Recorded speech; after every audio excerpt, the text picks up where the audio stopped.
ধন্যবাদ সকলকে। প্রতিদিনের মতো আজও একটা কৃষি নিউজ নিয়ে আসলাম। আমি আব্দুল আউয়াল। আমি এখন বর্তমান অবস্থান করছি নারায়ণগঞ্জ ইউনিয়ন কহরপাড়ার মধ্যে। আপনারা দেখতে পাচ্ছেন পিছনে যতগুলি আলু চাষি রয়েছে তাদের কিন্তু প্রচুর পরিমাণে ক্ষতি হয়েছে।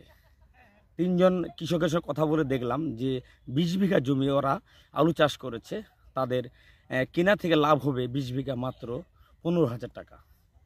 যারা কড নিয়ে আলু আবাদ করে তাদের প্রচুর পরিমাণে লস। তাদের বক্তব্য, সরকার যদি তাকে ভর্তুকি দিত তাহলে তাদের সুবিধা হতো। আপনি আমার সাথে থাকুন, আমি দেখানোর চেষ্টা করছি কিছু।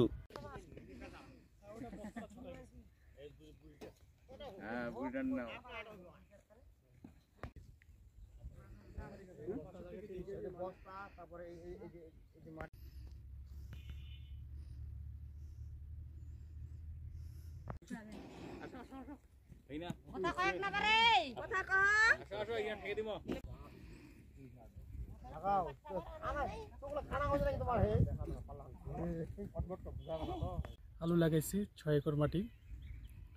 তো এবার যে আলুর বীজের দাম, সেই বীজের মূল্য অনুযায়ী আমরা আসলে ন্যায্য মূল্যটা পাচ্ছি না।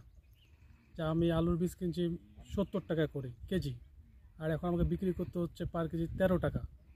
সেক্ষেত্রে আমার বিঘা প্রতি খরচ হয়েছে আপনার 50,000-এর কাছাকাছি, আর আমি বিক্রি করতে সর্বোচ্চ 55 বা 60-এর মতো।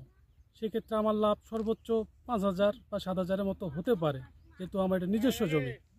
আর যারা চুক্তা করতেছে বন্ধ মানে জমি লিজ নিয়ে, তাদের হয়তো বা লাভ হবে না, তাদের হয়তো বা লস হবে।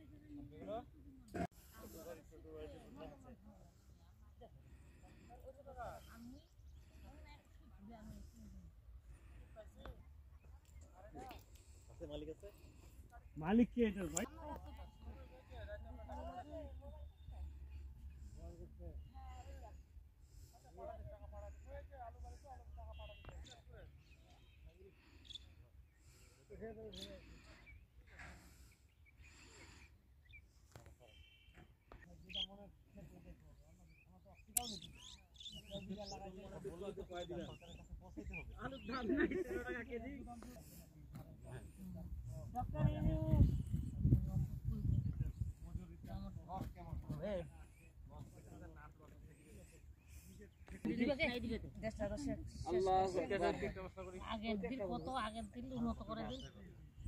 সামান 30 সামান করে দিই।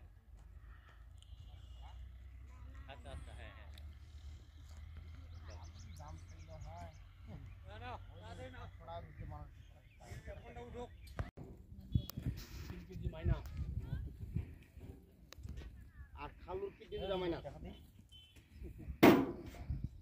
40 টাকা যদি কেজি থাকতো তাহলে আমাদের কৃষকের কিছু টাকা আসতো। এখন যে বাজার, এই বাজার যদি হয় আমাদের একবারে মাটিতে মিশে যাওয়া। আর আলু যে মনে হয় যে আর আলু না করি, আর আলু যদি না করি তো আমরা কী করবো? এখন সরকার যদি আমাদেরকে উদ্যোগ হয় যে এই আলু বাইরে যাবে, তাহলে আমাদের কৃষকরা বাঁচবো। এক কথা, কৃষক বাঁচবে, কৃষক বাঁচলে দেশ বাঁচবে, এটাই হলো সবচেয়ে বাস্তবতা। কৃষক যদি আলু না করি, সরকার তো বাইরে থেকে আলু আনে আমাদেরকে যদি খাওয়ায়, ঘুরে তো আমরা 80 টাকা বা 100 টাকা কেজি খাবো। কিন্তু তাতে যদি আমাদের বাংলাদেশের আলু যদি আমরা নিজেই বাংলাদেশে রাখি, আর যেটা বেশি পরিমাণ আবাদ হবে, এটা যদি বাইরে কী হবে, সরকার যদি আমাদের বাইরে নিয়ে যায় আলুগুলা, তাহলে কৃষক অবশ্যই আমরা উন্নত হবো। আর এই বাজারে যদি আমাদের থাকে বর্তমানে 13 টাকা 14 টাকা আলু, তা আমাদের কৃষকের একবারে মাটিতে শুতে যাওয়া ছাড়া বুদ্ধি নাই।